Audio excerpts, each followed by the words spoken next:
Hi friends, ഇതൊരു special ബിരിയാണിയാണ്.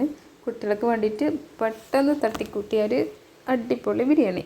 അതിൻ്റെ റെസിപ്പി എങ്ങനെയാണെന്ന് നോക്കാം. ആദ്യം തന്നെ ചൂടായ കുക്കറിലേക്ക് ഒരു സ്പൂൺ നെയ്യ് ഒഴിച്ചിട്ടുണ്ട്. അതിലേക്ക് വെളുത്തുള്ളിയും അതുപോലെ സവാളയും കൂടെ കൊടുത്ത് വഴറ്റുന്നുണ്ട്. അതിലേക്ക് അല്പം മഞ്ഞൾപ്പൊടിയും ആവശ്യത്തിൻ്റെ ഉപ്പും കുറച്ച് ഗരം മസാലയും ചേർത്തു.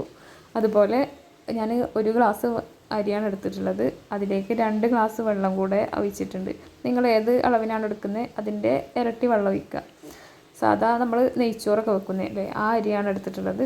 അതിലേക്ക് കുറച്ച് വെള്ളം ഒഴിച്ച ശേഷം അതിലേക്ക് കുറച്ച് ക്യാരറ്റും കൂടെ ഇട്ടിട്ട് കഴുകി വൃത്തിയാക്കിയ അരിയും കൂടെ ഇട്ടിട്ട് അരി വേവിച്ചെടുത്തിട്ടുണ്ട്.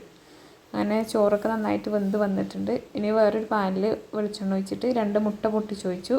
അതിലേക്ക് ആവശ്യത്തിനുള്ള ഉപ്പും കുറച്ച് കുരുമുളക് പൊടി കുറച്ച് സോയാ സോസും കൂടെ ഒഴിച്ചിട്ടുണ്ട്.